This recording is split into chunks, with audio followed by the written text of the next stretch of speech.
ఒక మనిషిని మనం ప్రాణం కంటే ఎక్కువగా ప్రేమిస్తే ఆ ప్రేమే మన ప్రాణాలను తీస్తుందని తెలిస్తే ఏం చేస్తాం? నమ్మిన వాడే నట్టేట ముంచినా తన బిడ్డను పొట్టన పెట్టుకున్న ఆఖరికి తను చనిపోతూ కూడా వాడి క్షేమాన్నే కోరుకున్న ఒక పిచ్చి తల్లి కథ. ప్రేమ కోసం సర్వం త్యాగం చేసిన ఒక అమ్మాయి చివరికి శవమై ఎలా మిగిలిందో ఈ ఇన్సిడెంట్లో చూద్దాము. మాది ఒంగోలు. నేనను లావణ్య, మేమిద్దరం కూడా చిన్నప్పటి నుంచి ఫ్రెండ్స్. అయితే మేము ఇంటర్లో ఉన్నప్పుడు లావణ్య ఒక అబ్బాయిని లవ్ చేసింది. అబ్బాయి ఏంటంటే తనని ఓన్లీ మనీ కోసమే లవ్ చేసేవాడు. డబ్బులివ్వు అని తెగ విసిగించేవాడు. ఆ తర్వాత కొన్ని రోజులకి ఈ అబ్బాయి పక్క కాలేజీలో వేరే అమ్మాయిని లవ్ చేయడం, ఈ అమ్మాయిని అవాయిడ్ చేయడం, ఇవన్నీ ఈ అమ్మాయికి తెలిసాక వాళ్ళ ఫ్రెండ్స్తో చెప్పి ఏడ్చింది. అబ్బాయి వాళ్ళ ఫ్రెండ్స్తో అనమాట. ఆ తర్వాత ఈ అమ్మాయి ఏడ్చి పాయిజన్ తీసుకుంది. ఇదంతా కూడా ఇంటర్లో ఉన్నప్పుడే. ఇంకా అబ్బాయి వాళ్ళ ఫ్రెండ్స్ అందరూ కూడా ఈ అమ్మాయిని మోటివేట్ చేశారు. అలా కాదురా, తనని వదిలే, ఏం కాదు, ప్రజెంట్ అయితే తనని వదిలే, నీ ఫ్యూచర్ ఇంకా చాలా ఉంటుందనేసి అబ్బాయి వాళ్ళ ఫ్రెండ్స్ అందరూ ఈ అమ్మాయిని మోటివేట్ చేసేసారు. సరే అని ఈ అమ్మాయి అయితే అబ్బాయిని వదిలేసింది. ఆ తర్వాత తను మంచిగా చదువుకొని హోటల్ మేనేజ్మెంట్ చేసి విజయవాడలో జాబ్ చేస్తుంది.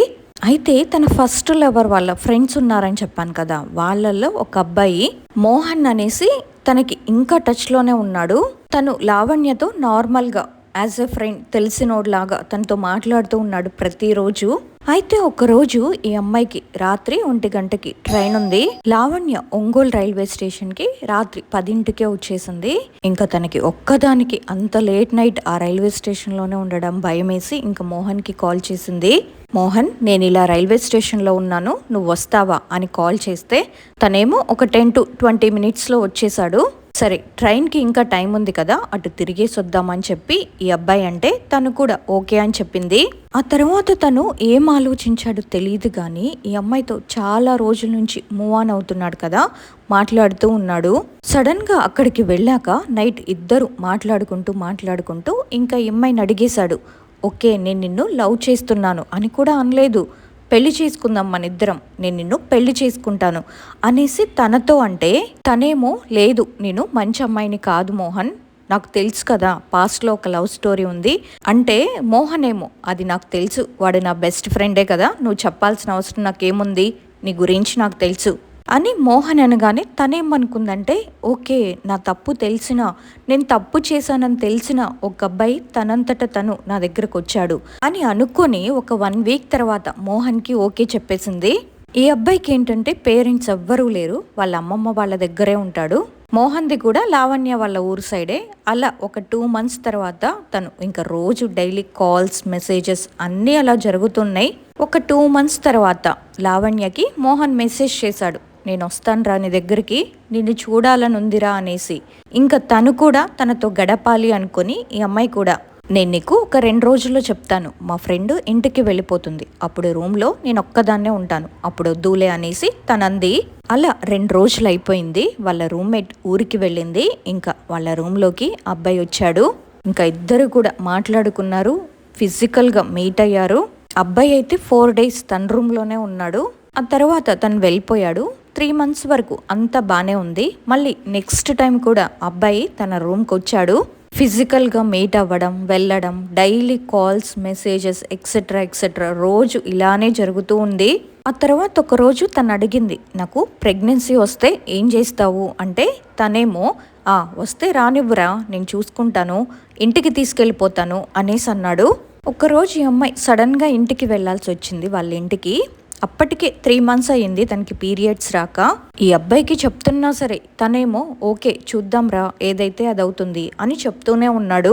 ఈ లోపే తన ఇంటికి వెళ్ళి అక్కడి నుంచి మెసేజ్ పెట్టింది, ఎలారా ఇప్పుడు ఇంట్లో ఉన్నాను అంటే నువ్వు ఇంకా టెస్ట్ చేసుకోలేదు కదా, ఎందుకు ఇప్పుడు అంత టెన్షన్ పడతావు అని అబ్బాయి కొంచెం డేర్నెస్ ఇచ్చాడు. ఇంటికి వెళ్ళాక ఒక 15 రోజుల తర్వాత ఈ అమ్మాయి టెస్ట్ చేసుకుంది. ప్రెగ్నెన్సీ టెస్ట్లో పాజిటివ్ వచ్చింది. ఓకే, ఒక టైం అలా వచ్చిద్దేమో అని మళ్ళీ ఇంకో 2-3 టెస్టులు చేస్తే అయినా సరే అది పాజిటివ్ అనే వస్తుంది. ఇంకా తను వెంటనే మోహన్కి మెసేజ్ పెట్టేసింది, నేను ప్రెగ్నెంట్ అనేసి. ఎప్పుడైతే తను మెసేజ్ చేసిందో ఈ అబ్బాయి వెంటనే వితిన్ సెకండ్స్లోనే తన నెంబర్ బ్లాక్ చేసేసాడు. అప్పటికే తన 2nd month తను ఇంకా నెంబర్ బ్లాక్ చేసేస్తే ఈ అమ్మాయికి ఏం చేయాలో అర్థం కాక ఇంట్లో వాళ్ళ అమ్మ అడుగుతుంది, ఎందుకు అలా నీరసంగా ఉంటున్నావు అనేసి. ఇంకా లావణ్యకి టెన్షన్ పెరిగిపోయి అబ్బాయి వాళ్ళ ఫ్రెండ్ వేరే అబ్బాయికి ఫోన్ చేసింది. అన్నా ఇలా జరిగిందన్నా, ఏంటన్నా అని వాళ్ళ ఫ్రెండ్తో చెప్తే, మరి వాళ్ళ ఫ్రెండ్ మోహన్తో ఏం మాట్లాడాడో ఏం చెప్పాడో తెలియదు కానీ మోహన్ వెంటనే ఈ అమ్మాయికి కాల్ చేశాడు.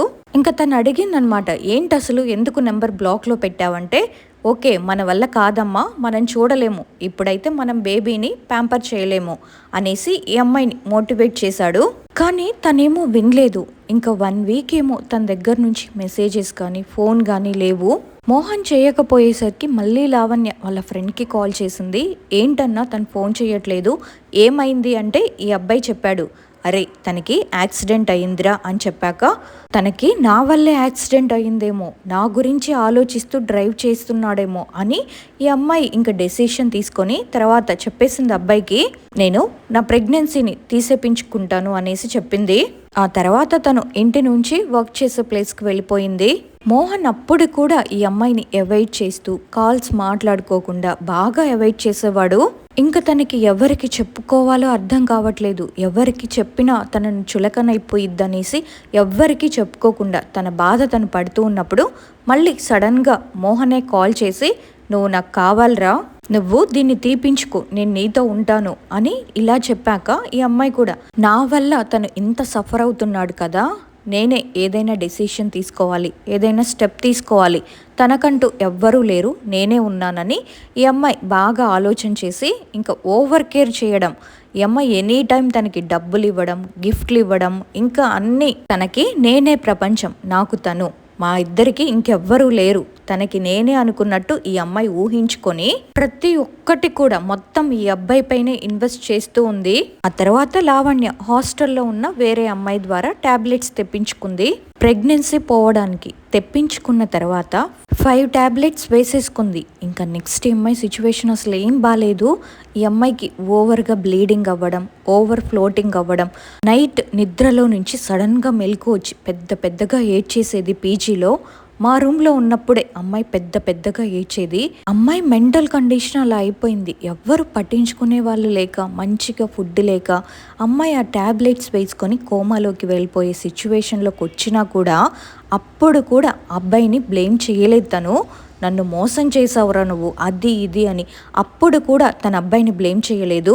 తన కష్టం ఏదో తనే పడింది. మళ్ళీ తనకి పీరియడ్ అంతా క్లియర్ అయ్యాక ఇంకా రోజు మాట్లాడడం కూడా మానేశాడు అబ్బాయి.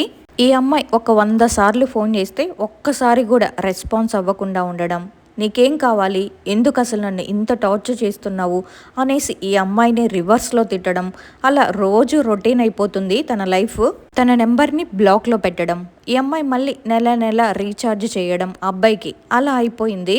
ఆ తర్వాత 2 మంత్స్కి తనకి ఓవర్గా బ్లీడింగ్ అవ్వడం, మంత్లీ 2-3 టైమ్స్ పీరియడ్స్ వస్తున్నప్పుడు ఈ అబ్బాయికి చెప్పింది, ఇలా అవుతుంది నాకంటే అసలు తను ఏం రెస్పాండ్ అవ్వట్లేదు. తనేమో అబ్బాయిని అస్సలు వదిలేయలేకపోతుంది. అమ్మాయి మెంటల్ కండిషన్ చూస్తే నిజంగా అబ్బాయి కోసం పిచ్చి దానిలా అయిపోయింది. లిటరల్గా చెప్తున్నాను, ఆ సిచ్యువేషన్లో ఉన్న అమ్మాయిని చూస్తే నాకు ఎంత ఏడుపు వచ్చిందో. తను ఇంకా పిచ్చిదైపోయింది. వాళ్ళ పేరెంట్స్ ఫోన్ చేసినప్పుడు కూడా అని ఏదో మాట్లాడేయడం, పిచ్చి దానిలాగా డ్యూటీకి వెళ్ళడం, వచ్చి తినడం కూడా తినదు, అమ్మాయి ఫుడ్ కూడా తినదు. ఇంకా అదే డిప్రెషన్. ఏంటి నా లైఫ్, ఏంటి నేను తప్పు చేశానా? ఈ అమ్మాయి మొక్కని దేవుడు లేదు, చెయ్యని పూజ లేదు. ఇంకా లాస్ట్ సిచ్యువేషన్లో అన్వాంటెడ్ ప్రెగ్నెన్సీ రిమూవ్ చేయించుకున్నప్పుడు డాక్టర్ని కన్సల్ట్ అవ్వకుండా కడుపులో తనకి బేబీ పిట్స్ ఉండిపోయాయి. ఇది అబ్బాయికి ఎన్నిసార్లు ఫోన్ చేసి చెప్తున్నా అబ్బాయి కనీసం ఫోన్ కూడా లిఫ్ట్ చేయట్లేదు.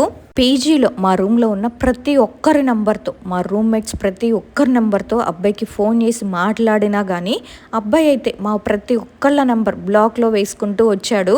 ఇంకా మా రూమ్లో వాళ్ళందరం మేము తనని తిట్టాము, ఎందుకు అసలు అబ్బాయి అలా అవాయిడ్ చేస్తుంటే తన వెంట పడుతున్నావు అని. ఇంకా అబ్బాయి వాళ్ళ ఫ్రెండ్ ఇంకొక అబ్బాయి ఉన్నాడు కదా, ఈ అమ్మాయి తనకి కాల్ చేసి అన్నయ్య ఒక్కసారి తనని కాల్ చేయమని చెప్పన్నా అని అడిగితే తనేమో నేను చెప్తున్నాను రా, నా మాట అస్సలు వినట్లేదు అని ఆ అన్న చెప్పడం. ఇంకా ఈ అమ్మాయి కడుపులో బేబీ బీడ్స్ ఉండిపోయి తన హెల్త్ కండిషన్ ఏం బాగోలేదు. ఈ అమ్మాయికి ఎక్కడ చూపించుకోవాలో అర్థం కాలేదు. ఆ సిచ్యువేషన్లో ఉంది. ఇంకా మేమందరం కూడా రూమ్లో ఉన్న వాళ్ళందరం తిట్టేవాళ్ళం తనని. ఎందుకు నీకు తనతో, నీకన్నా అందంగా ఉంటాడా, నీకేమిచ్చాడని. అమ్మాయికి లిటరల్లీ ₹1 చాక్లెట్, ₹10 చాక్లెట్ కూడా ఈ అబ్బాయి కొనిచ్చిన రోజులే లేవు. కానీ తను మాత్రం ప్రతి ఒక్కటి అబ్బాయి మీద ఇన్వెస్ట్ చేసేది. ఈ అమ్మాయికి శాలరీ 18K అయితే 10K ఇంటికి పంపించి మిగిలిన 8,000లో 3,000 పీజీలో కట్టేసుకొని మిగిలిన 5,000 మొత్తం తనకే ఇన్వెస్ట్ చేసేది. ఇది నీకు బాగుంటుంది, ఇది నీకు నచ్చిందా అని అబ్బాయి కోసం అన్నీ తీసేసుకునేది. లాస్ట్కి ఇంకా తను పిచ్చిదైపోయింది. ఇంకా తన లోకంలో తనుండేది. మోహన్ వస్తాడు నా కోసం. ఇంకా ప్రతి ఒక్క మాటలో కూడా మోహన్ మోహన్ అనే పర్సనే గుర్తుకొస్తున్నారు కానీ రెండో పర్సన్ తనకి ఇంకా గుర్తు రావట్లేదు. తన లైఫ్ అంతా కంప్లీట్గా మారిపోయింది. ఈవెన్ అప్పుడు కూడా అబ్బాయికి ఫోన్ చేసి చెప్తే తన కండిషన్ ఇలా ఉంది అని అబ్బాయి ఏం రెస్పాండ్ లేదు. ఆ తర్వాత మా పీజీలో ఒక అమ్మాయి వాళ్ళ ఫియాన్సీ హాస్పిటల్లో వర్క్ చేస్తుంటే అబ్బాయి వేరే నెంబర్ ఇస్తే ఆ డాక్టర్ని కన్సల్ట్ అయితే ఆమె చెప్పింది, నువ్వు ఇంకా ఫుల్ బెడ్ రెస్ట్లోనే ఉండాలి 2 months అని చెప్తే సేమ్ ఆ డాక్టర్ మాట్లాడిన వాయిస్ మెసేజ్ ఈ అమ్మాయికి పెట్టింది. ఇలా అంటున్నారు డాక్టర్, నేనేం చేయను అనేసి క్వశ్చన్ మార్క్గా పెడితే ఈ అబ్బాయి దానికి నన్ను అడిగి మాట్లాడావా, నువ్వు నన్ను అడిగి చేసావా అని ఇవన్నీ అన్నాడు. ఆ మాటలు విన్న మేమందరం కూడా రూమ్లో ఇంకా అబ్బాయితో గొడవ వేసుకొని ఏంట్రా ఈ అమ్మాయి లైఫ్తో ఆడుకుంటావా అనేసి ఇష్టం వచ్చినట్టు తిట్టాము. అమ్మాయిని చూస్తే మాకే ఏడుపు వస్తుంది. ఏంటి అసలు ఈ పిల్ల వాళ్ళ ఇంట్లో అయినా చెప్పేద్దామా, ఇది చూస్తే పిచ్చి దానిలా అయిపోతుంది. మనిషి ఉందంటే ఉంది, చచ్చిపోయింది అబ్బాయి వల్ల. మేము చెప్తూనే ఉన్నాం తనకి వదిలేయరా, అసలు వాడు నీకు కరెక్ట్ కాదు, ఇంకొకరు వస్తారా నీ లైఫ్లోకి, వదిలేయరా అంటే తనేమందంటే నేను ఒక ప్రాణాన్ని చంపేశాను, నా స్వార్థం కోసం భూమి మీదకి రాని పిల్లల్ని నేను చంపేశాను అనేసి తను చాలా ప్రతిరోజు రిగ్రెట్గా ఫీల్ అవుతూ ఉండేది. ఈవెన్ రోడ్డు మీద వెళ్ళే చిన్న పిల్లల్ని చూసినా కానీ ఈ అమ్మాయి అలానే ఫీల్ అయిపోయిద్ది. అమ్మో నేను ఇంత పని చేశానా ఏంటి నా లైఫ్ అనేసి. కానీ ఈ అబ్బాయికి కొంచెం కూడా అది లేదు. ఈ అమ్మాయికి ఇంకా కడుపులో గడ్డలు ఉండిపోయి ఈ అమ్మాయి ఎక్కడా చూపించుకోక అబ్బాయి గురించి ఆలోచించి లాస్ట్కి తన హెల్త్ కండిషన్ పాడైపోయి ఈ అమ్మాయి చనిపోయింది. ఈవెన్ తను చనిపోయేటప్పుడు కూడా అరే నేను చనిపోతానేమో, నాకు భయం వేస్తుంది, ఎక్కడ మోహన్ మీదకి వస్తుందేమో, తను ఎక్కడ సఫర్ అవుతాడ్రా నా వల్ల, తనకి ఎవ్వరు లేర్రా అని ఆలోచించిందే కానీ తన గురించి కానీ ఈ అమ్మాయికి అందరూ ఉన్నారు, నేను చనిపోతే ఏంటి అని తన పేరెంట్స్ గురించి కానీ తను ఆలోచించలేకపోయింది. నరకం అంటే ఎలా ఉంటుందో ఈ అమ్మాయి నిజంగా 20 years తన లైఫ్లో మొత్తం చూసేసింది. నష్టం కష్టం తన లైఫ్ని ఒక అబ్బాయి కోసం నిజంగా తను సాక్రిఫైస్ చేసేసుకుంది. తన జీవితాన్నే కాదు తన బిడ్డని, తన సెల్ఫ్ రెస్పెక్ట్ని ప్రతి ఒక్కటి అబ్బాయి కోసం సాక్రిఫైస్ చేసింది. లాస్ట్కి చనిపోయింది. తను చనిపోయేటప్పుడు కూడా ఒక మాట చెప్పింది, నా చావుకి ఎవ్వరు కారణం కాదు, నేనే చనిపోతున్నాను. అమ్మాయి హాస్పిటల్లో ఉన్న ఒక్క నిమిషం ముందు కూడా అదే చెప్పింది.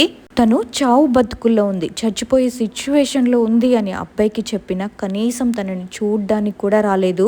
ఆ హాస్పిటల్లో అక్కడ వాళ్ళ పేరెంట్స్ అందరూ ఉన్నారు కదా, ఎక్కడ వాడి మీదకి వస్తుందా అనేసి తను చనిపోతున్నా కానీ తన పేరు మాత్రం బయటికి రాకూడదు అనేసి నా చావుకి ఎవరూ కారణం కాదు, నా అంతటా నేనే చనిపోతున్నాను అని చెప్పి తను చనిపోయింది.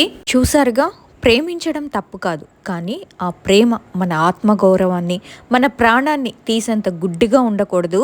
ఒక అబ్బాయి కోసం తన కన్నవారిని, తన ఆరోగ్యాన్ని, ఆఖరికి తన ప్రాణాన్నే వదులుకున్న ఈ అమ్మాయి కథ మరో అమ్మాయి జీవితంలో రిపీట్ కాకూడదు. అమ్మాయిలు, మిమ్మల్ని గౌరవించని వాడు, మీ కష్టంలో తోడుండని వాడు ఎప్పటికీ మీ ప్రేమికుడు కాలేడు. తను ఒకసారి మోసపోయింది, మళ్ళీ దాని నుంచి కోలుకొని ఇంకొక వ్యక్తిని నమ్మి తన జీవితంలో చోటిచ్చినందుకు వాడు ఎంత దారుణాన్ని కూడిగట్టాడో చూడండి. ఇలాంటి మోహన్లు బయట చాలా మందే ఉన్నారు, వాళ్ళ నుంచి మీరందరూ జాగ్రత్తగా ఉండాలి. మీ ప్రాణం మీ తల్లిదండ్రులకు చాలా ముఖ్యం. దాన్ని ఎవరి కోసం వృధా చేసుకోకండి. ఈ వీడియోని వీలైనంత మందికి షేర్ చేయండి. ఎందుకంటే ఇంకే అమ్మాయి కూడా ఇలాంటి మోసగాళ్ళ బారిన పడకూడదు. మీ అభిప్రాయాన్ని తప్పకుండా కామెంట్స్లో నాతో షేర్ చేసుకోండి. ఇలాంటి మరిన్ని వాస్తవ గాథల కోసం మన ఛానల్ని సబ్స్క్రైబ్ చేసుకోండి. ఇంకొక రియల్ ఇన్సిడెంట్తో మళ్ళీ కలుద్దాం. అంతవరకు జాగ్రత్త. Bye bye.